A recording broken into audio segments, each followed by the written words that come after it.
Saya mau kasih tema yang tidak terlalu jauh berbeda, yaitu Tuhan tak pernah salah sekalipun kita mungkin menganggapnya salah. Itu tema saya pagi hari ini, saudara dengar baik-baik. Tuhan tak pernah salah sekalipun kita mungkin menganggapnya salah. Apa yang saya maksudkan dengan tema hari ini, saudara?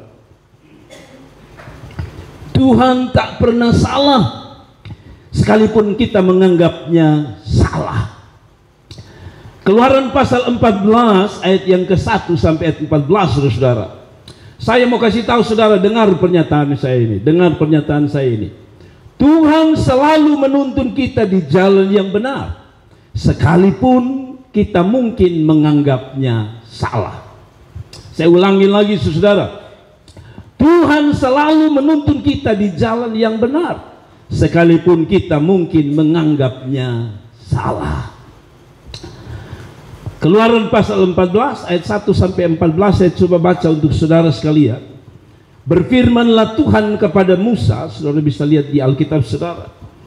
Demikian katakanlah kepada orang Israel. Lebih baik kasih mati LCD kalau memang mengganggu. Kalau tidak, begitu saja, tidak usah dibikin apa-apa lagi.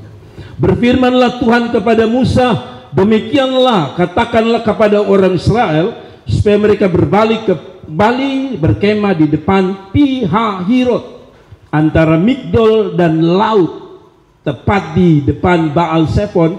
Berkemahlah kamu di tepi laut. Saudara perhatikan ini tempat baik-baik. Ada tempat yang disebut dengan Pi-hahirot, yaitu antara Migdol dan laut. Perhatikan Alkitab.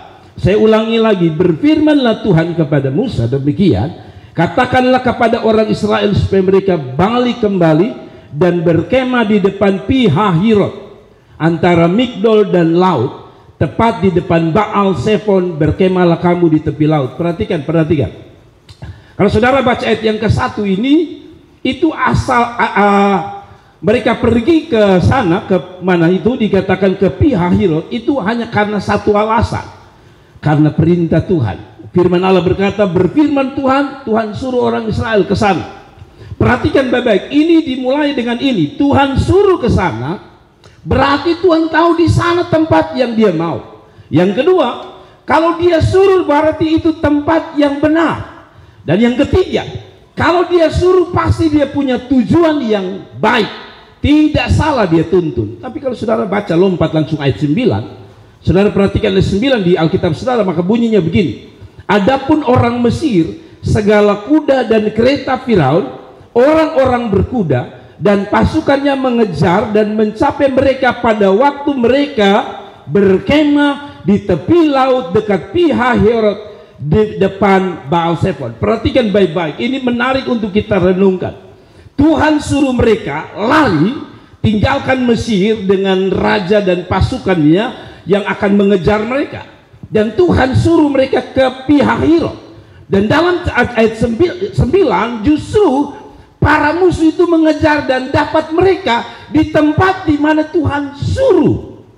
Kalau saudara baca pada waktu mereka di Pi-hahirot, Alkitab mengatakan ayat 9, para musuh mengejar dan mendapatkan mereka di Pi-hahirot. Dan apa yang terjadi menjadi sikap para murid. Kita lompat ayat 11. Dan mereka berkata kepada Musa, apakah karena tidak ada kuburan di Mesir, maka engkau membawa kami untuk mati di padang gurun ini? Apakah yang kau perbuat ini terhadap kami dengan membawa kami keluar dari Mesir? Bukankah ini telah kami katakan kepadamu di Mesir, jangan mengganggu kami, dan biarlah kami bekerja pada orang-orang Mesir, sebab lebih baik bagi kami untuk bekerja pada orang Mesir daripada mati di padang gurun. Perhatikan baik-baik. Pada waktu Tuhan suruh mereka ke Pi-hahirot, harusnya Tuhan jaga mereka, harusnya Tuhan bikin mereka tambah kencang larinya dan jauh dari pasukan Mesir. Tapi mengapa ketika Tuhan tuntun mereka, suruh mereka dan ajak mereka pergi, justru para musuh menemukan mereka di tempat di mana Tuhan suruh? Harusnya dalam kemahatauan Tuhan, menurut saya, mereka tidak boleh dapat mereka di Pi-hahirot. Mungkin entah Tuhan sembunyi mereka, entah itu mereka tidak mampu mengejarnya, tapi Alkitab mengatakan mereka menemukan mereka. Apa artinya saudara? Saya baca dulu ayat 13 baru saya jelaskan.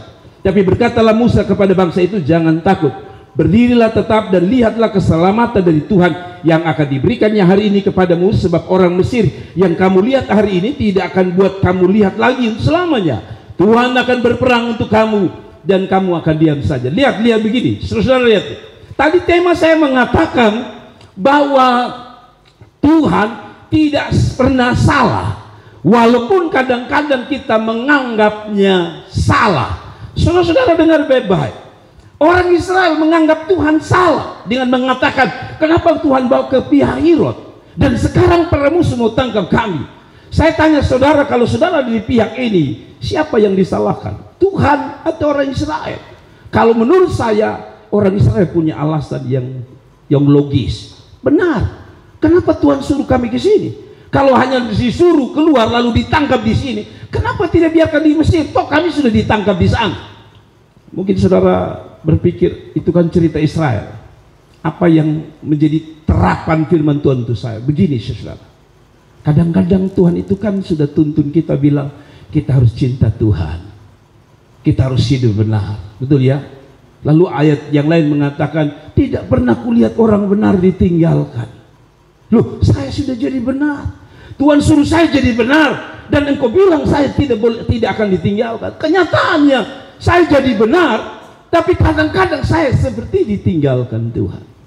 Hidup kita ini seperti orang Israel. Kadang-kadang kita merasa Tuhan ini salah nih Tuhan. Kalau Tuhan tuntun saya benar, saya tidak mungkin begini. Kalau Tuhan itu Allah yang hebat, yang katanya Allah yang bisa tolong orang Israel, kenapa hidup saya jadi begini? Kadang-kadang dalam perjalanan hidup kita sudah ikut maunya Tuhan. Semua suruh melayani, kita melayani. Suruh bertobat, kita bertobat. Suruh kita menyenangkan, ya kita menyenangkan. Tapi kenyataannya seperti orang Israel, kita bilang sama Tuhan. Kalau kita boleh bilang lebih kasar, percuma saya ikut perintah Tuhan. Andakah saudara pernah ada di titik ini, lalu merasa bahwa Tuhan, saya kok makin ingin jadi lebih baik seperti perintahmu, hidup saya kok tambah lebih buruk. Orang Israel begitu. Mereka sudah dengar Tuhan bilang pergi ke pihak Herod, dan mereka pergi dengan senang hati. Tapi di tempat itu seolah-olah Tuhan bilang, di situ saya mau musuhmu menangkap saudara. Kalau kita pikir Allah itu jahat, tapi kembali kepada tema, Allah jahat, Allah salah, tidak. Kita bisa menyalahkan dia, tapi saya kasih tahu saudara, dia Allah yang tetap benar dulu, sekarang, dan selamanya. Dia tidak pernah salah tuntun saudara. Dia tidak pernah salah bawa saudara pada titik hari ini. Saya ada satu peristiwa yang sangat melukai hati saya. Ada satu peristiwa yang sangat melukai. Sangat. Ada satu pengalaman yang saya tidak bisa cerita kepada saudara. Pengalaman sangat melukai saya. Itu kalau bikin luka itu seperti orang pakai belati dan membelah daging saya lebar sekali. Saya kecewa. Saya pikir Tuhan, saya ingin mau jadi lebih baik, tapi kenapa Tuhan izinkan saya mengalami luka di sini? Tapi berjalannya waktu saya ngerti sekarang bahwa Tuhan tidak pernah salah bila Tuhan buat sesuatu dalam hidup saudara. Orang Israel marah dan bilang begini, lebih baik kami pulang ke Mesir. Buat apa kami di sini? Percuma kami taat sama Tuhan. Kalau bahasanya begini. Kalau hari ini ada perjalanan hidupmu, rasanya saudara sudah dengar pendetamu, gembalamu khotbah, tapi kenyataan hidupmu terbalik. Dengar baik-baik. Jangan pernah salahkan Tuhan. Tuhan tidak pernah salah. Saya ulangi lagi, Tuhan tidak pernah salah. Kelihatannya ada yang salah. Ya, kalau saudara ada di kerusuhan Ambon, misalnya kalau saudara membayangkan saudara di kerusuhan Ambon yang baru-baru, itu ada musuh yang siap tangkap kita, bunuh kita, potong kepala. Saya dengar isu pendeta pun kepala lebih mahal. Lalu ada orang pimpin kita, dia bilang begini, musuh ada di belakang. Jadi saya yang tahu ini Ambon. Jadi kalau bisa kamu lari ke Mardika. Kalau saudara ke Ambon ada tempat namanya Mardika. Kita kasih pasti aman. Pas saudara sampai musuh sudah tunggu dengan golok. Kira-kira saudara marah, orang ini tidak. Saudara marah, lu salah pimpin. Demikian waktu Tuhan suruh ke Pihahirot, harapan orang Israel, mereka selamat, mereka aman, mereka lebih baik. Tapi saudara tahu ternyata terbalik. Para musuh dengan pasukan, saudara tahu pasukan yang paling ditakuti oleh orang-orang bangsa itu adalah satu pasukan Mesir. Jadi pasukan Mesir ini terkenal dengan apa yang disebut dengan pasukan berkuda. Kalau hari ini orang terkenal dengan Israel dengan Mozart yang menakutkan. Kalau orang garis keras itu dengan apa? Dengan mujahidin. Maka hari itu pasukan yang paling ditakuti oleh bangsa-bangsa adalah pasukan militernya orang Mesir yang berkuda. Jadi mereka menggunakan kuda-kuda yang sudah terlatih, mau kejar sampai mana saja dapat. Mereka punya kereta-kereta mewah yang benar-benar menjadi fasilitas yang membuat mereka menang. Jadi orang Israel tahu ini pasukan elit yang datang dan mereka segera terbunuh. Saya coba bawa dengan perlahan-lahan, saudara. Adakah saudara ada di titik ini? Bapak nih hot-hot untuk ketemu sudah ikut Bapak. Tapi kenyataan hidup, beta pun hidup bukan begitu Bapak. Bukan jadi lebih baik, bukan jadi lebih hebat Bapak, tambah terburuk. Bapak yang salah khotbah atau saya yang salah? Pertanyaan ini muncul untuk orang Israel. Saya tanya saudara, Tuhan bisa salah? Tuhan tidak bisa salah. Yang bisa salah siapa? Saya dan saudara. Kalau saudara tidak berani belajar untuk memahami Tuhan, memang sulit. Saya kadang-kadang baca ada satu pendeta yang cinta Tuhan.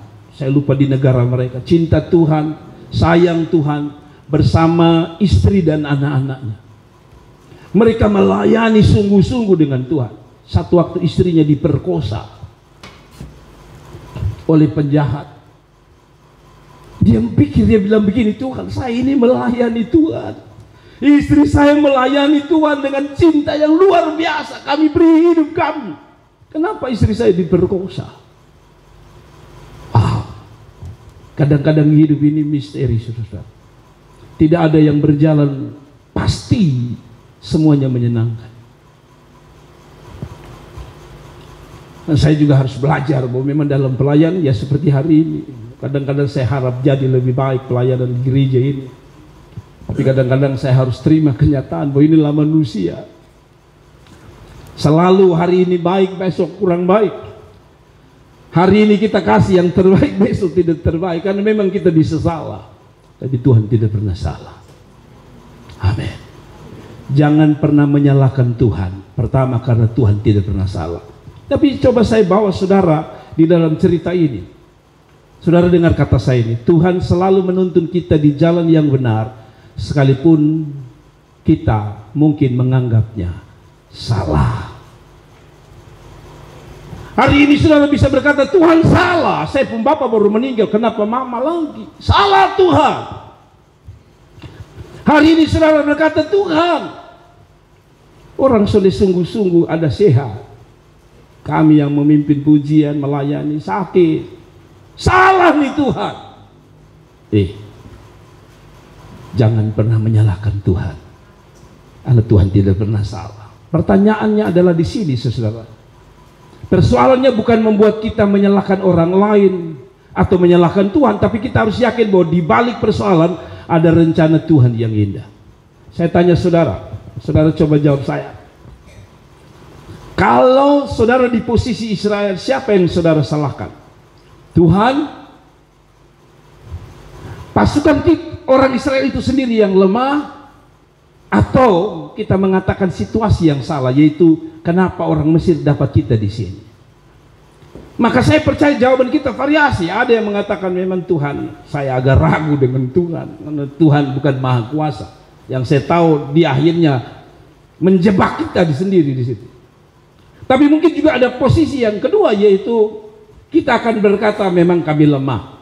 Orang Israel tidak akan bersungut-sungut kalau mereka tahu bahwa mereka punya pasukan lemah. Dari mana saya tahu mereka punya pasukan lemah? Mereka belum punya negara sendiri pada waktu itu. Mereka baru saja keluar dari Mesir, jajahannya Mesir. Jadi mereka tidak pernah pikir untuk bisa persiapkan perang. Karena yang pada waktu itu yang mereka bisa buat adalah jadi budak. Kerja mereka setiap hari bangun bangunan, kerja untuk orang Mesir. Jadi tidak ada kesempatan untuk berlatih bertempur. Yang ketiga, suasana. Para musuh atau mereka akan menyalahkan, ya memang suasana kami lemah, kebetulan tambah pasukan kuat. Bukankah ini yang terjadi dalam hidup kita? Kalau kita tidak menyalahkan Tuhan, kita menyalahkan diri. Memang saya seperti ini. Memang saya diciptakan lemah. Memang saya orang yang tidak ada apa-apanya Tuhan. Sob, itu mungkin ada bagian kecil, tapi juga keadaan. Orang sering mengatakan, Bapak, saya tidak akan jadi begini kalau orang tua saya tidak begitu.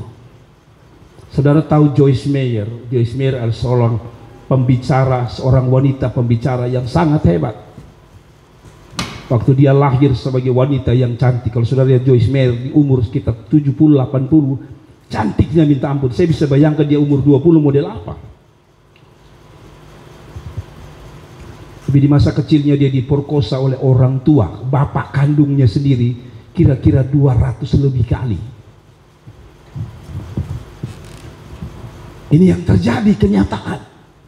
Orang berjalan dengan Tuhan bukan tanpa aman, tanpa tidak aman.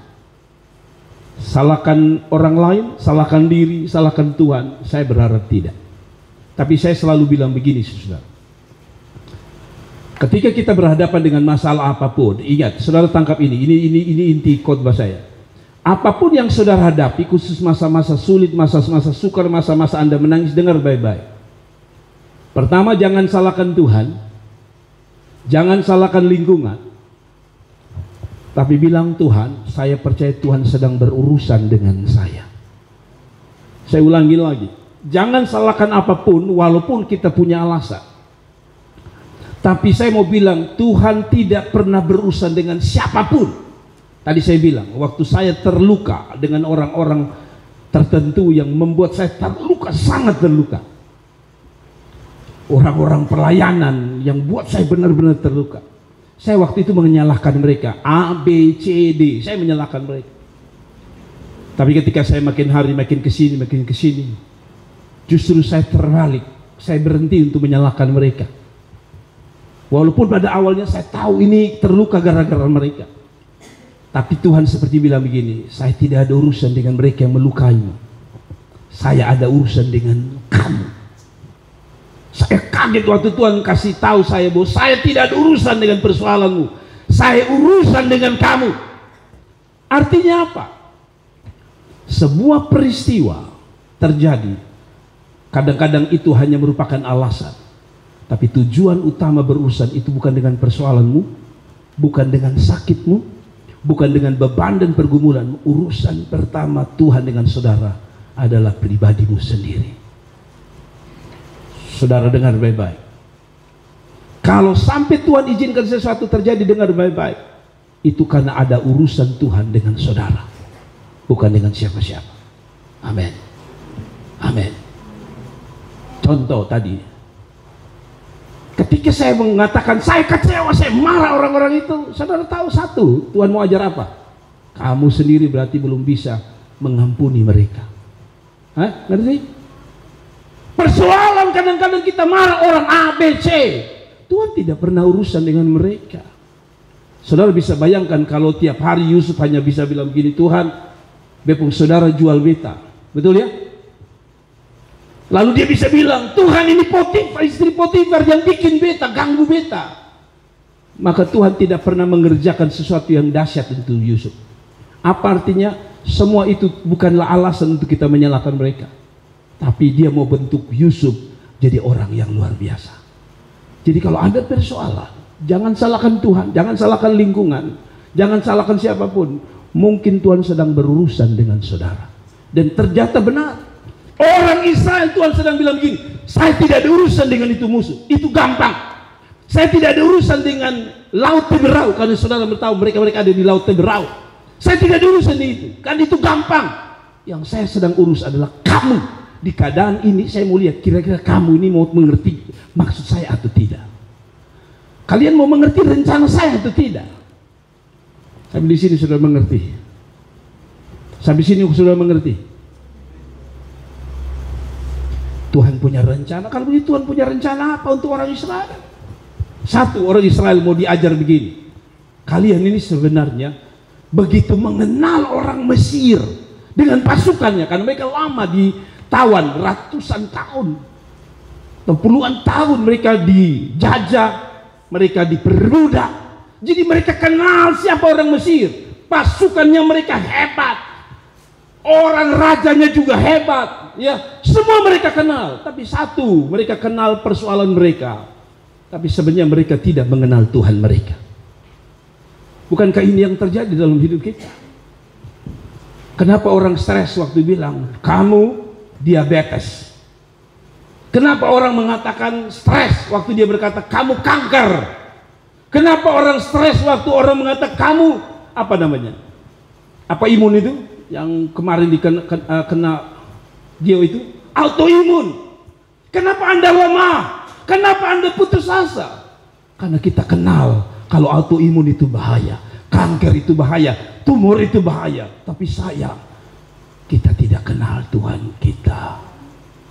Kalau kita kenal tumor dengan baik, ini akan bikin saya mati. Kalau Anda tahu kanker ini perlahan-lahan akan membuat saya mati, diabetes akan membuat saya tidak lama lagi mati. Anda kenal dengan baik penyakit itu, sayang, Anda tidak mengenal Allah dengan baik.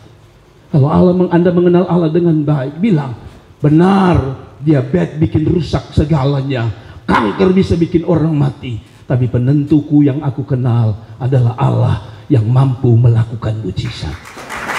Saudara dengar, kalau engkau ada di titik punya persoalan besar, Allah tidak sedang berurusan dengan pengalamanmu, persoalanmu, pergumul.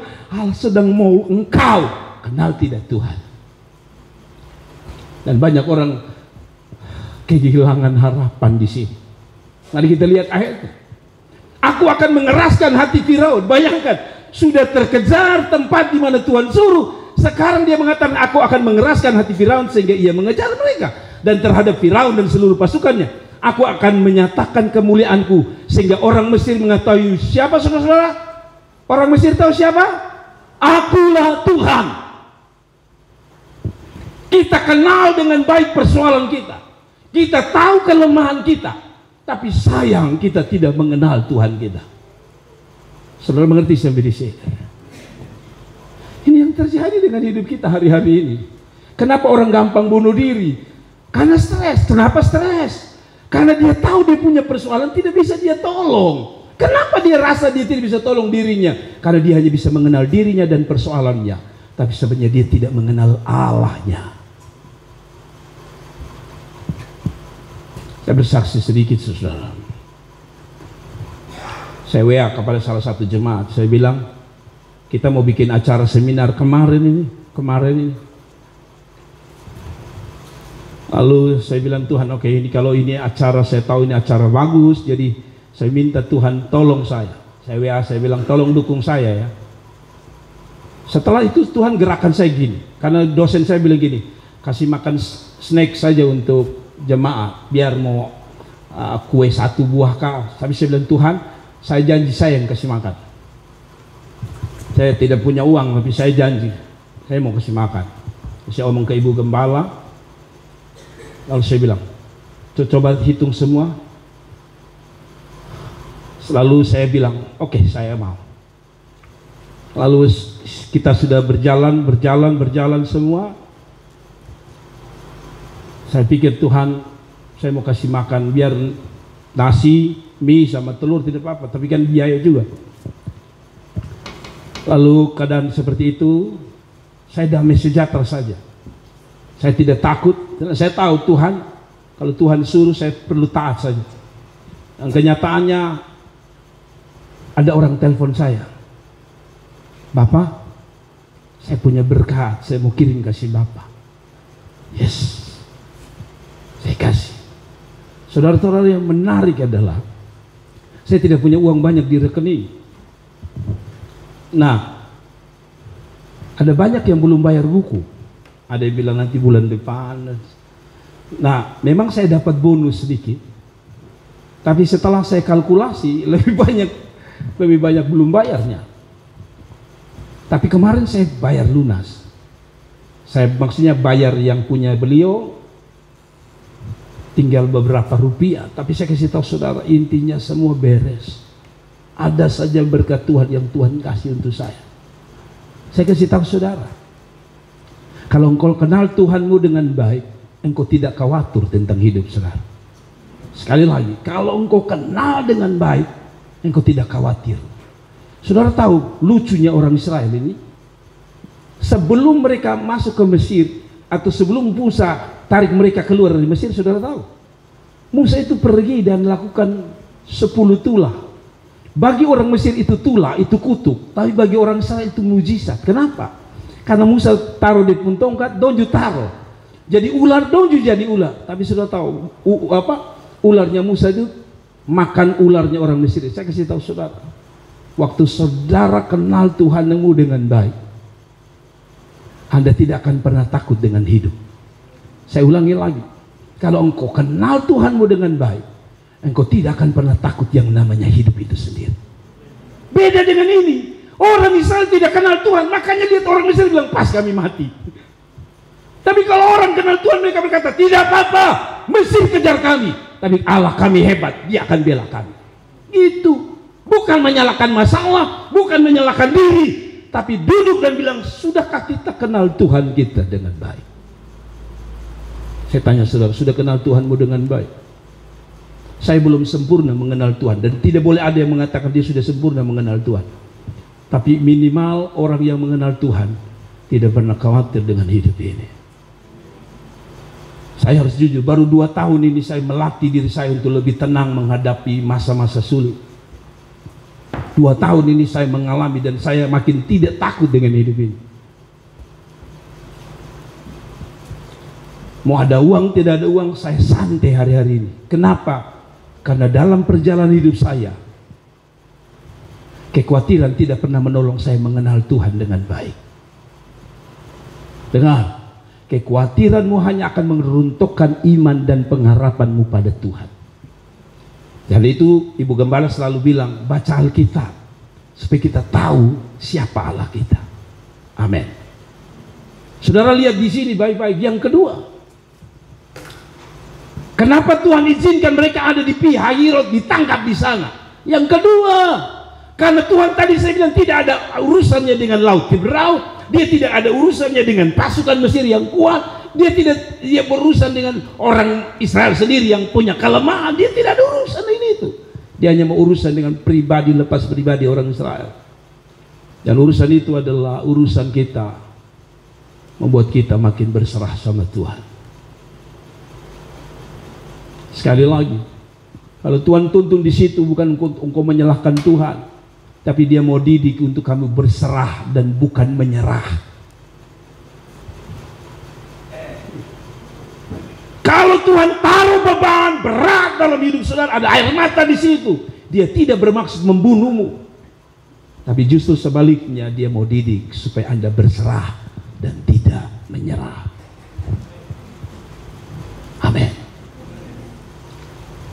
Saya pinjam lagi kesaksian kakak Eti dengan anak mereka yang autoimun. Waktu dia pertama kali dia pingsan. Kenapa? Kan memang manusia sulit. Biasanya kalau kita tahu ini beban berat, karena dia harus suntik 40 juta atau 20 juta per suntik, per sekali suntik. Pingsan. Kenapa? Karena memang berat. Dan rasanya mau menyerah mungkin manusia. Tapi Tuhan tidak pernah ajar umatnya menyerah. Yang dia ajar adalah berserah. Menyerah itu artinya sudah, karena ini kanker ya sudah kanker, karena ini sudah diabetes ya sudah diabetes. Manusia tidak diajar untuk menyerah, manusia diajar untuk berserah. Sudah lihat ayat 8, sudah lihat ini. Demikian Tuhan mengeraskan hati Firaun, raja Mesir itu, sehingga ia mengejar orang Israel, tapi orang Israel berjalan terus oleh tangan yang dinaikkan. Kata tangan dinaikkan itu tanda apa? Berserah, bukan menyerah. Orang dunia kalau orang angkat tangan itu biasanya apa? Menyerah, betul ya? Kalau orang tinju-tinju lalu diangkat tangan, dia menyerah. Tapi bagi orang Kristen, kita tidak mengenal kata angkat tangan itu menyerah. Waktu kita angkat tangan itu, kita berserah. Berserah artinya begini, kita tetap lakukan bagian kita, dan membiarkan apa yang tidak bisa kita lakukan menjadi bagian Tuhan untuk melakukannya. Saya ulangi lagi supaya saudara mengerti. Berserah artinya kita menyerahkan apa yang merupakan kelemahan kita, kita taruh di bawah kaki Tuhan, sambil kita tidak menyerah lalu melakukan bagian kita, dan terus menantikannya sampai Tuhan mengerjakan sesuatu yang luar biasa. Orang yang menyerah, pertama, dia tidak akan buat apa-apa lagi. Ya sudahlah, dokter bilang saya sakit diabetes, saya kanker, sudahlah tunggu saya mati saja. Itu namanya menyerah. Orang berserah, dia pertama berdoa, Tuhan aku tahu ini diabetes sakit yang berbahaya, ini kanker sakit yang berbahaya, ini pergumulan berat, saya serahkan kepada Tuhan. Tapi dia lakukan bagiannya dia. Yang sakit tetap berobat, men. Yang punya beban tetap lakukan bagian saudara. Misalnya saudara punya pergumulan mengenai rumah tangga, misalnya suamimu tidak mencintai saudara, ya sudah, saudara berusaha sambil berserah diri pada Tuhan, lakukan bagian saudara. Sendok kasih dia makan kok, jangan kasih dia sendok sendiri. Laki itu kadang-kadang kelihatan maco, tapi maaf, kadang-kadang saya bilang, kadang-kadang mereka seperti anak-anak. Waktu istri sendok kasih dia makan, taruh di sini, dia kelihatan, dia akan bilang begini, sudah beta bisa sendok sendiri. Tapi Anda tahu di hatinya dia bilang, aduh, memang tidak ada perempuan lain kecuali ini, perempuan timur saja.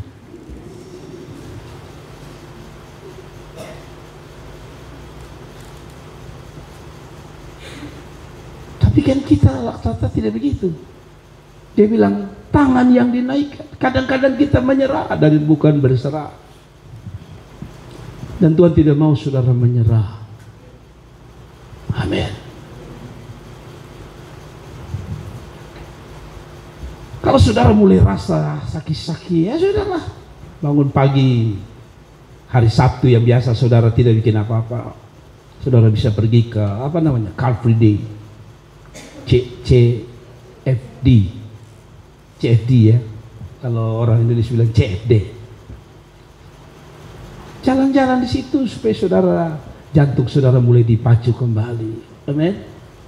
Dan bukan menyerah. Kadang-kadang kita sendiri menyerah ya, padahal Tuhan sudah pakai dokter. Dokter bilang gini, Bapak mau sembuh kan? Ya.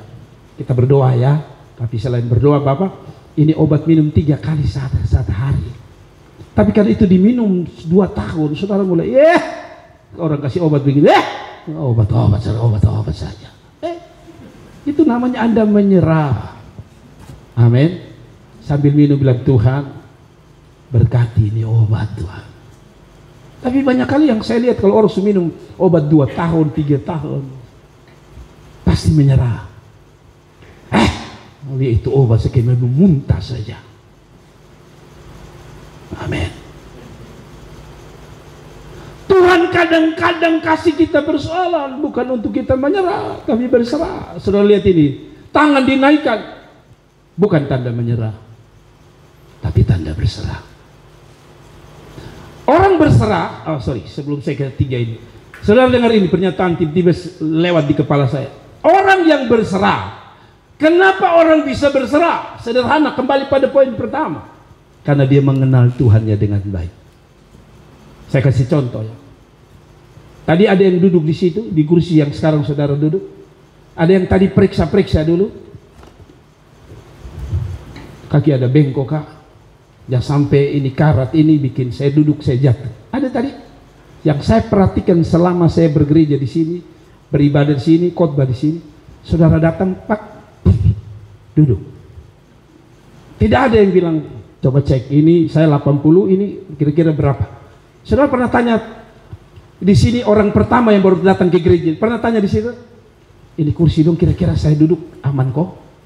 Anda langsung datang, pak, duduk. Karena Anda tahu apa? Saya kenal ini tanpa duduk ini kuat. Orang akhirnya apa? Berserah, duduk saja pasti aman. Nah, demikian orang yang berserah. Kenapa orang tidak berserah? Karena Anda tidak mengenal Allah dengan baik. Orang yang mengenal Allah, dia berserah. Pasti saya duduk, saya aman. Pernah saudara naik Grab? Ulang-ulang kita naik Grab. Adakah di situ tambahan? Dia hanya kasih tahu dari mana kita diambil dan kemana kita pergi, betul ya? Tidak ada Grab yang menulis begini di bawah. Yang bawah namanya Jufri. Sudah 80 tahun bawa mobil. Belum pernah celaka.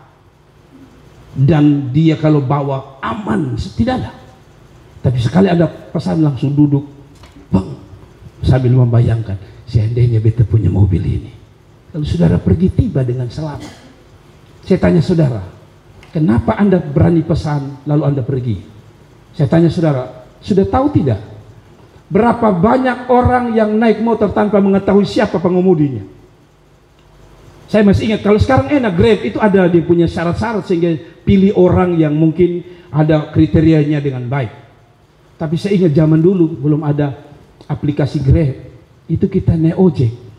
Saudara tahu, kita naik ojek itu ada yang kita naik kita tenang. Dia jalan kita tenang, damai sejahtera. Ada yang kas kita naik dia lari, miring kiri miring kanan, kita bilang pelan ade, pelan ade. Lalu saudara otak akan berkata begini, kalau dia tidak pelan, saudara hanya bilang sama dia begini, adek, oh membaik-baik lu mau pelan atau beta turun? Kalau saya jadi adiknya, saya bilang mama turun saja. Tetapi maksud saya begini, itu asli, kita tidak tahu.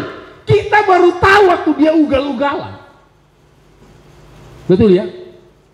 Kalau yang tidak mampu omong ya dia bilang, sudahlah beta berserah sama Tuhan. Tuhan tolong supaya sampai saja. Tapi habis sampai itu anak pasti dapat cuci bersih. Tapi saya kasih tahu saudara, dulu kita tidak kenal itu tukang ojek. Saya pernah, istri saya naik dengan seseorang. Saya bilang, mama berani sekali ya. Sudah apa-apa, tunggu dia bisa bawa. Mama tahu dia baru 2 hari belajar. Allah kita bukan 2 hari belajar tentang persoalan. Allah kita bukan Allah yang baru belajar penyakit 3 hari. Allah kita yang mengenal Israel dengan bertahun-tahun. Allah kita adalah Allah pencipta. Kalau Anda bisa percaya ojek yang 2 hari bawa, kenapa Anda tidak percaya Tuhan yang pemilik kehidupan Alfa dan Omega, yang merupakan awal dan akhir, yang akan menuntun saudara pada hidupmu yang lebih luar biasa? Kasih tepuk tangan untuk Tuhan. Jadi saya bisa paham kalau orang tidak berserah tapi menyerah. Satu sederhana saya bilang, Anda tidak kenal Tuhan dengan baik. Kalau Anda kenal Tuhan, Anda tidak takut dengan hidup ini. Amin. Ketiga, persoalan makin membuat kita, saya ulangi lagi minggu yang lalu atau minggu lalu khotbah saya dari poin yang lain. Persoalan sedang mau merubah bukan persoalan itu sendiri, bukan mau merubah siapa-siapa kecuali diri saudara dan saya yang sedang berada di titik pergumulan itu, yaitu dia mau supaya kita lebih pintar berdoa. Asalnya saudara tidak percaya. Saya bilang sama saudara, kalau Tuhan kasih persoalan sebenarnya tujuan dia mengubah kita, yaitu satu, yang ketiga adalah supaya kita pintar berdoa. Pintar berdoa di sini ini bukan pintar susun kata-kata, saudara. Ada orang kan kita bilang, sebentar doa pembukaannya. Apa rata-rata yang kita bilang? Bapak suruh orang lain sebentar, itu belum biasa berdoa. Karena Anda berpikir bahwa doa itu hanya kata-kata. Tapi doa itu adalah ungkapan hati sederhana dari saudara. Seperti anak-anak kecil itu. Anak kecil, kita punya anak yang masih kecil, waktu dia lapar. Saudara pernah dengar anak kita lapar dalam keterbatasan 2 hal. Satu, dia terbatas untuk berbicara karena untuk umum R saja hanya jadi L. Malah-malah, ada marah-marah maksudnya. Satu, dia tidak bisa berbahasa dengan baik. Kedua, dia juga tidak pandai menyusun kata-kata dengan baik. Dia hanya cukup begini. Mama, ini ini tapi mama tahu ini mau minta minum susu. Kan tadi saudara sendiri tidak mengerti. Dia dengan keterbatasan dia hanya keluarkan dia puisi hati, dalam keterbatasan dia berbahasa. Tapi karena itu keluar dari hati, mamanya tahu dia butuh susu. Apalagi kalau dia sambil nangis, kita tidak lapar maksudnya. Saudara mungkin ketawa, tapi ini yang terjadi dalam hidup kita. Tak usah omong banyak-banyak. Makanya setuju seperti lagu bilang, dia mengerti bahasa air mata kita. Anda mungkin tidak bisa omong, tinggal nangis, tidak omong. Tapi Tuhan itu seperti terjemahkan, pas air mata jatuh, tek, pulsa habis Tuhan, tek, tek, tek, beras habis. Tuhan tahu. Jadi kalau Tuhan kasih persoalan supaya Anda bicara, bukan lagi urus kata-kata, tapi urus hati yang mau menangis di bawah kaki Tuhan. Itu sebabnya kita bilang gini, Tuhan dekat dengan orang yang hatinya hancur. Dia tidak bilang Tuhan dekat dengan orang yang pandai omong kata-kata. Saya sudah selalu bilang di sini kan begini. Waktu saudara mau ditabrak mobil, saudara sudah mau tabrak mobil ini, pas saudaranya bilang gini, Yesus tolong saya, selesai. Anda sudah berdoa karena Anda mengeluarkan isi hati itu. Atau Anda bilang begini pas mau tabrak, Bapa Kaliku langit dan bumi, Engkau Alfa dan Omega. Aku percaya, baru percaya di tabrak saudara. Tapi saudara bertanya apa? Tuhan tolong saya, selesai. Tiba-tiba saudara ojek itu silih lalu lari. Tuhan tak butuh kata-kata yang indah. Oh, tidak ada kata amin. Kasih tepuk tangan dulu itu Tuhan.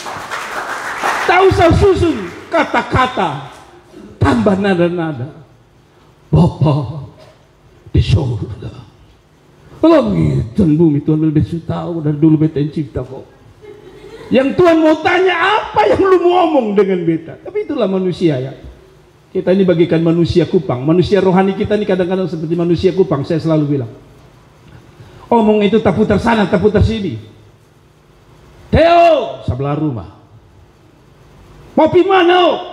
Padahal dia Theo ini pakai pakaian kantor. Tapi kita mesti tanya, Theo mau pi mana? Kantor. Sulia ini kantor dinas kehutanan.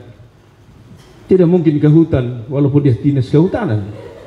Tapi kita tanya, Theo mau pergi mana? Theo bilang kantor.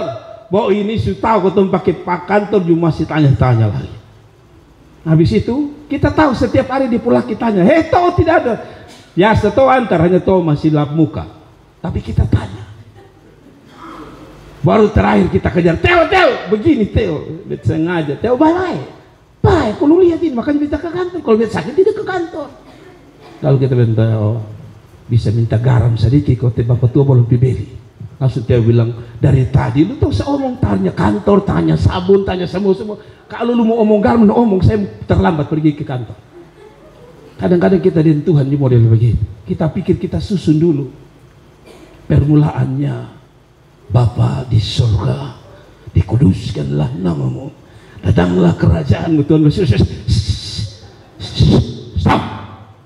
Tahu model ini. Omong sudah apa?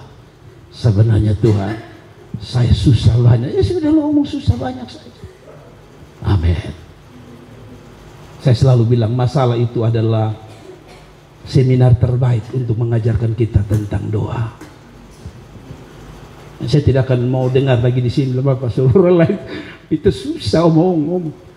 Lu kalau mengomel lu pembini dan lu suami, woi lu jago karunia bicara. Kok di sini saudara takut? Ada amin. Doa itu omong dari hati. Ini beda dengan waktu lu omong lu suami, cari muka suami kau minta dia pun gaji lebih itu. Tuhan tidak butuh begitu. Tuhan hanya bilang omong. Makanya kadang-kadang saya selalu bilang di sini. Kadang-kadang saya seperti Tuhan itu seperti dengan sahabat atau dengan orang tua saya. Uang situ tidak ada, saya bisa buka saya pun dompet, saya bilang, sudah ada.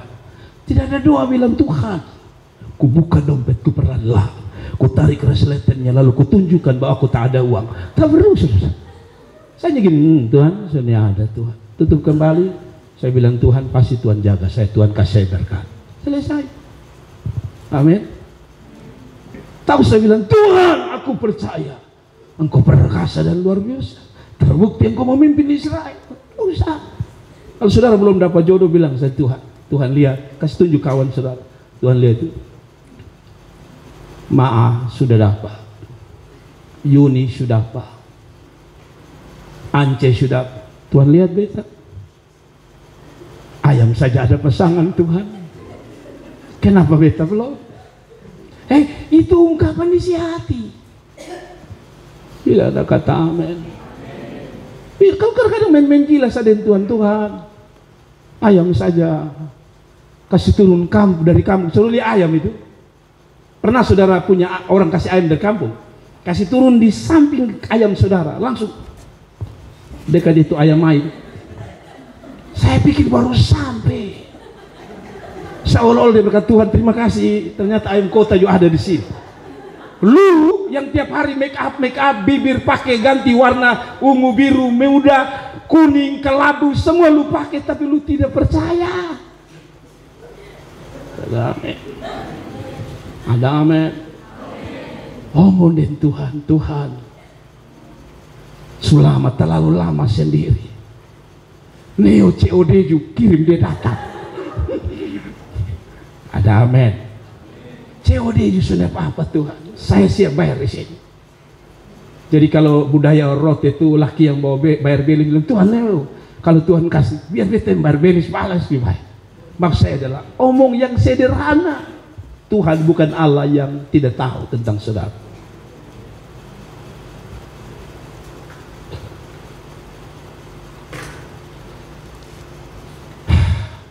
Kita saja kadang-kadang tidak perlu orang omong, kita tahu kan. Saya punya istri itu, kalau dia diam 1000 bahasa, itu bukan karena dia merenung firman Tuhan, karena ada satu yang salah dengan hidup saya. Itu nanti saya putar ambil alasan apa, kok dia ketawa sedikit. Saya tahu dia tidak omong. Saya tahu. Toh, mama-mama kan begitu toh. Itu tajuk kan memang kalau ketemu piring katanya ketemu sendok itu pasti bunyi. Apa? Cutel itu ketemu tacu pasti bunyi. Tapi Anda harus mengerti ketika tacu dan tucel itu bunyinya berbeda. Itu piring biasa taruh babai di rak tidak. Anda harus mengerti suami. Tanya mak, kenapa mak? Hanya ada dua, dia sudah lelah atau dia ada jengkel, lu bantu sendiri. Tapi kita mengerti kan? Sudah mengerti tak? Ada bapak yang boleh mengerti? Nanti saya datang ke saya kasih ngerti saudara. Tapi maksud saya gini, yang tidak omong saya Tuhan mengerti. Apalagi saudara omong dengan kata terbatas, Tuhan jauh lebih mengerti. Kasih tepuk tangan untuk Tuhan. 4, ini 3 tapi saya bikin 4. Persoalan membuat kita lebih memahami rencana Tuhan. Tadi kenapa mereka tidak paham? Karena mereka lihat Mesir mau bunuh mereka. Makanya mereka bilang gini, Tuhan pulangkan kami ke Mesir, enak di sana makan branibon, kacang merah. Di sini kami mati. Inilah manusia kalau tidak memahami Tuhan. Dia akan marah dirinya, dia akan marah lingkungannya, lingkungan Mesir, lalu dia marah dirinya sendiri. Tapi kalau orang yang tahu Tuhan sedang berurusan, dia tahu Tuhan pasti punya rencana. Rencana apa saudara? Mari kita baca secara kontekstual. Rencana apa untuk Tuhan? Yang pasti pertama ada rencana jangka panjang. Rencana jangka panjang adalah mereka harus sampai ke tanah Kanaan. Betul ya? Itu rencana paling terakhir. Tapi rencana yang di dekat adalah saya ingin buat mujizat, yaitu di depan mereka akhirnya terjadi yang saya sering sebut, laut Teberau dibelah jadi 2. Jadi saya kasih tahu saudara, kalau peristiwa terjadi jangan salahkan dirimu, orang lain, atau Tuhan apalagi, tapi bilang Tuhan saya mau mengerti rencana Tuhan di balik ini persoalan. Tidak gampang. Ada di sebuah persoalan sambil bertanya Tuhan maksud apa, itu tidak gampang.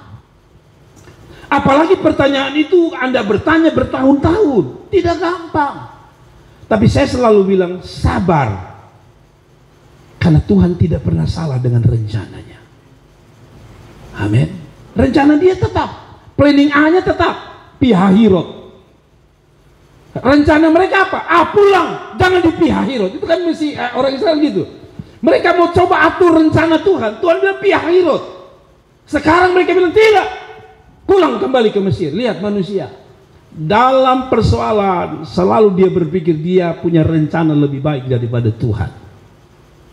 Dengar, Tuhan punya rencana lebih baik dari saudara. Amin. Saya kasih contoh.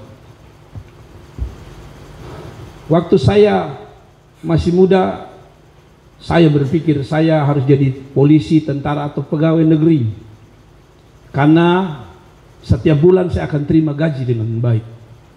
Itu planning saya. Otak saya mengatakan kalau saya jadi polisi, saya jadi pegawai, saya punya uang, saya lebih tenang, saya tidak pikir macam-macam, saya hanya pikir kerja. Itu otak saya. Tapi Tuhan kasih saya ganti jadi pendeta. Pendeta bukan gereja-gereja besar. Saya punya gereja seperti ini, di mana saya tahu bahwa jadi hamba Tuhan, apalagi orang karismatik, itu tidak pernah punya jaminan gaji yang pasti. Dari planning saya untuk supaya semua lebih pasti, Tuhan seperti rombak.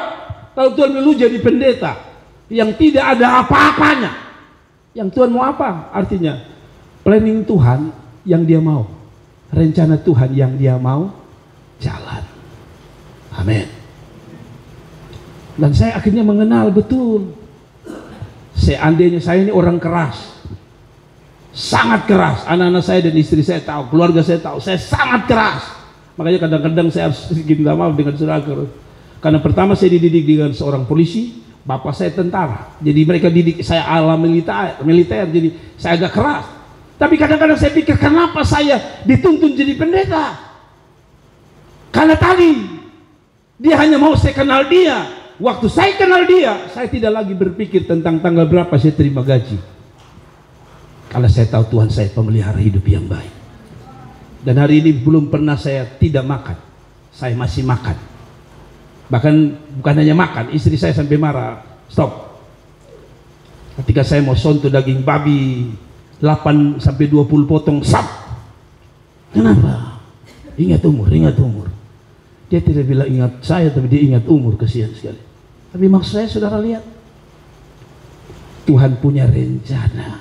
Dan kalau Tuhan kasih rencana itu lebih baik. Waktu saya berangkat sana, berangkat sini, pelayan saya naik pesawat ke luar negeri, ke Malaysia, ke Timor, saya pikir-pikir,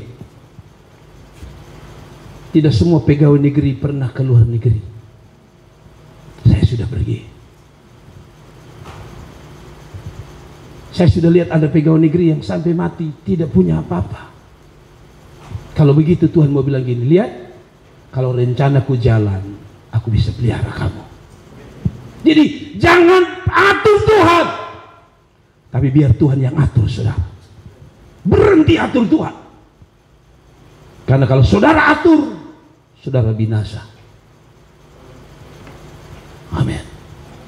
Kalau Tuhan sudah bilang kawin tidak beda iman itu salah, jangan paksa. Itu Anda sedang paksa rencana Tuhan. Ada amin. Ada amin.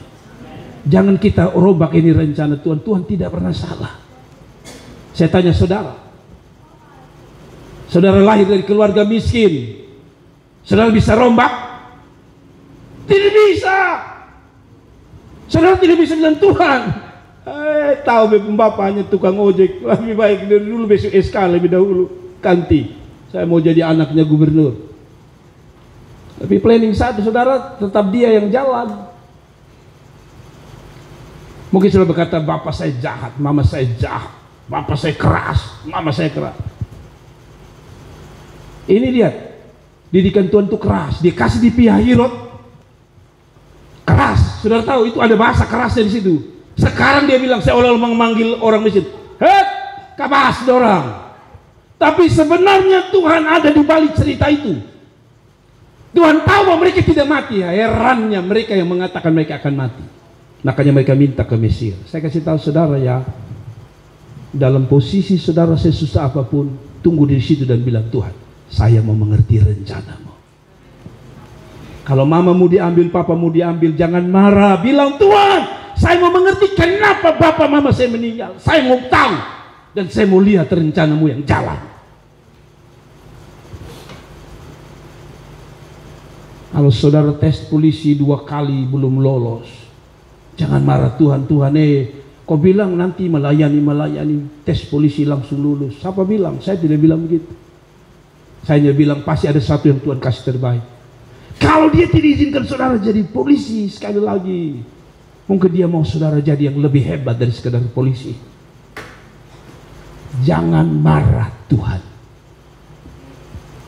Paham rencana Tuhan. Tunggu rencana Tuhan. Tunggu cerita selanjutnya.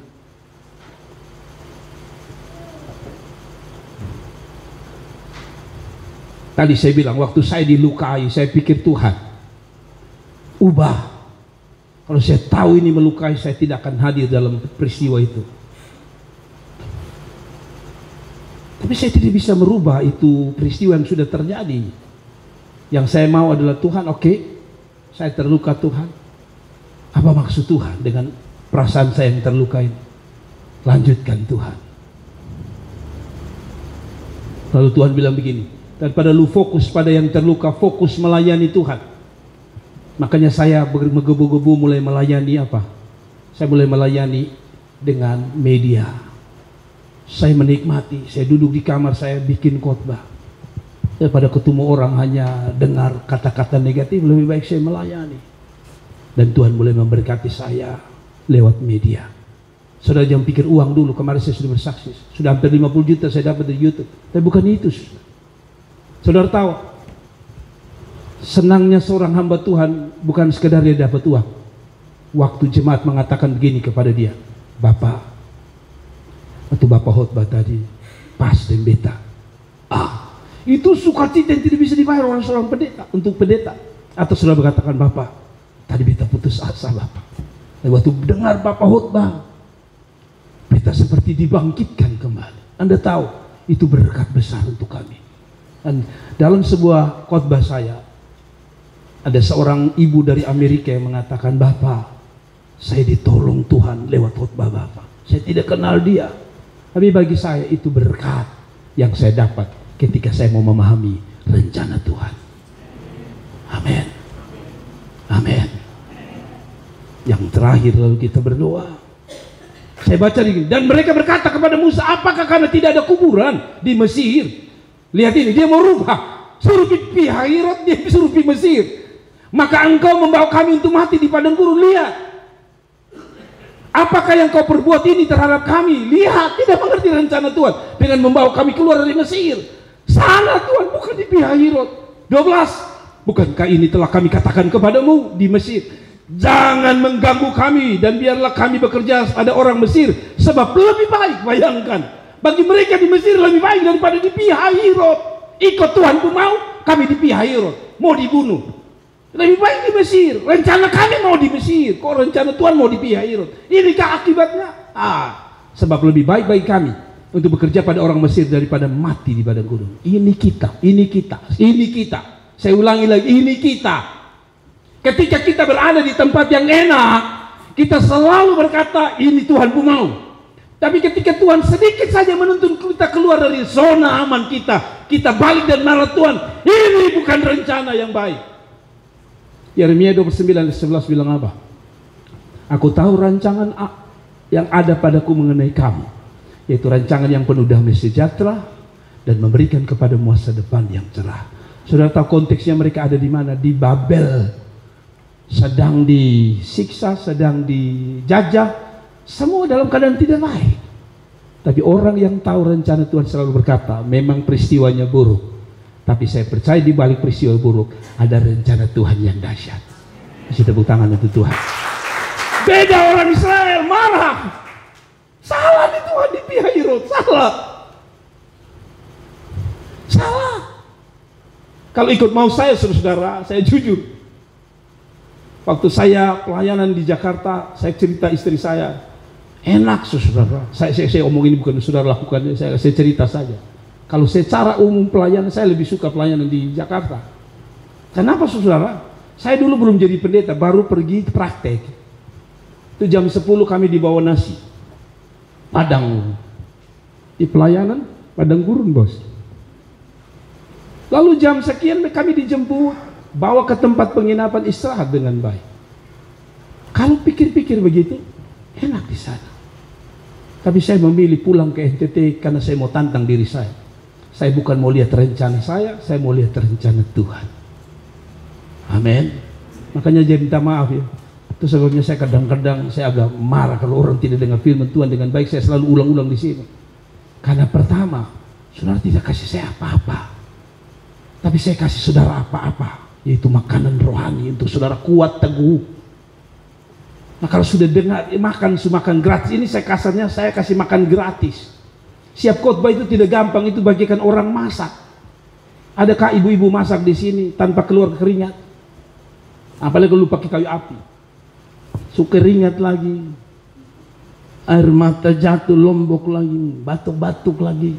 Bukan karena COVID, lombok naik di bulu. Belum lagi air liur karena dia sambil ngomel. Ya tahu, kok ada mansa sayur pelan-pelan karena ludah jatuh. Tetapi yang paling penting keringat jatuh. Tapi yang makan tidak tahu toh, yang makan selalu hanya protes. Apa kok terlalu asyik? Kalau saya jadi ibu-ibu sambil saya pakai daster, lu mau ini daster pindah di lu? Lu tidak mengalami penderitaan ada di depan kompor itu tidak gampang. Ya kan? Coba kita laki-laki yang jarang-jarang masak. Lu goreng ikan saja. Saya kasih saudara goreng ikan saja. Kalau mau lebih parah lagi goreng itu apa? Gurita. Sudah tahu apa perbedaan goreng ikan? Cepu minyak. Nah, kita itu kan goreng dari jauh. Saya lihat ibu-ibu tidak. Dia mau belanja kabar dia balik di depan. Tuhan, apakah Tuhan membentengi mereka lebih kami? Tapi di situ saudara hargai. Sudahlah, kembali pada firman Tuhan ini. Jangan salahkan Tuhan. Anda ada di pihak Hirot hari ini? Saya tanya, Anda ada di pihak Hirot hari ini? Yang merasa seperti, Tuhan, salah Tuhan, bukan di sini Tuhan. Harusnya beta di sana. Kawin tersalah juga kadang-kadang kita anggap sebagai pihak Hirot. Tuhan, beta sudah berdoa atau itu hari Tuhan kasih yang di SMA 2 tuh mungkin beta hidup sebaik. Sekarang belia dong naik auto turun auto di atas mobil. Tuhan kasih ini. Sambil saudara lihat lama dan dia. Saudara pas dia soalnya saudara lihat lalu saudara bilang Tuhan kan tahu toh yang mana yang Tuhan tahu sudah. Tapi saya kasih tahu tidak pernah Tuhan salah kasih pihak Hirot. Amin. Amin. Tuhan tidak kasih salah pihak Hirot dan jangan pernah minta kembali ke Mesias. Hidup ini seperti film. Kalau dia maju, dia tidak bisa mundur. Pernah saudara nonton bioskop? Tengah-tengah saudara bilang, karena saudara akan tertidur. Menit ke 42 lewat 3 menit saudara tertidur, saudara berteriak, siapa pemilik bioskop? Mundurkan kembali ke belakang. Maka saudara tahu, saudara pasti diusir. Betul ya? Dalam perjalanan kita tidak bisa bilang, kan sudah di Mesir toh, Tuhan setunduk saya bihaira toh, saya mau tutupin. Tidak bisa lagi kita bilang mundur. Karena kekristenan tidak kenal kata mundur. Yang kita kenal adalah maju terus. Amin. Sudahlah, dapat laki menjengkelkan, ya sudahlah, Tuhan aku mau maju terus. Atau saudara tidak bisa bilang begini, sudah begini Bapak ya, kotong berdoa supaya kotong kembali ke masa lalu, supaya hari itu pada waktu Bapak bilang begini, I love you. Minta maaf ya, beta sudah tahu lu nanti tahun 2024 lu menjengkelkan. Tidak bisa, ya kan? Saudara tidak bisa bilang, Tuhan kalau kasih kembali itu hari, biar beta rela ambil kembali itu undangan yang pernah beta antar sendiri. Bapak datang di pernikahan, Bapak beta undang Bapak. Kalau sudah tahu begitu, saya bilang biar nanti kalau Tuhan kasih mundur, saya rela kembali. Saya bilang, Bapak, saya minta ambil kembali ya, Bapak. Ya kenapa tidak jadi? Karena saya dalam terawangan saya sudah lihat 2024 itu kumis hitam jelek satu itu menjengkelkan. Tidak ada yang bisa mundur. Kali yang kita bisa pikir ada seandainya. Hidup ini bukan seandainya bos. Hidup ini kenyataan yang harus dihadapi. Tapi yang untung adalah memang hidup ini sesuatu yang harus kita hadapi, kenyataan yang kita harus hadapi. Tapi saya tutup ini dengar, kita juga harus yakin bahwa sebagaimana hidup ini harus dihadapi. Tapi ada satu kata, Anda tidak berjalan sendiri. Ada Tuhan yang menuntun dia ke pihak Hirot. Maka Tuhan yang sama yang sedang menuntun engkau pihak Hirot. Jangan minta ke Mesir, karena Tuhan mau lanjutkan cerita selanjutnya. Laut terbelah. Saya kasih tahu saudara, dalam bebat jangan pikir tentang masa lalu, jangan pikir tentang apapun, tapi bilang Tuhan, oke Tuhan, sekarang saya ini seperti orang Israel, saya bingung nih mau kemana, saya nyerah Tuhan, tapi saya tidak akan menyerah, saya mau berserah, dan silakan Tuhan, lanjutkan cerita. Lalu Tuhan bilang, oke, kamu lihat depan, yes, kan tadi mereka lihat ke belakang Mesir kan, Tuhan bilang, tidak bisa, kamu harus maju. Lalu waktu mau maju, laut terbelah. Tuhan bilang, cukup satu saja, angkat tanganmu, angkat tongkatmu, dan laut itu mulai terbelah. Saya kasih tahu saudara hari ini, sampai kunci saya sederhana. Ketika saudara kenal Tuhanmu, Dia maha kuasa, maha dahsyat. Kalaupun ada persoalan yang berat, bilang Tuhan, saya tidak bisa mundur, saya tidak akan menyerah. Satu kata Tuhan, lanjutkan ceritamu. Kalaupun ini menyakitkan, tetapi ada sesuatu yang luar biasa di depan, lanjutkan Tuhan. Saya siap ikut kehendak-Mu. Kasih tepuk tangan untuk Tuhan, dan mari kita berdoa bersama-sama.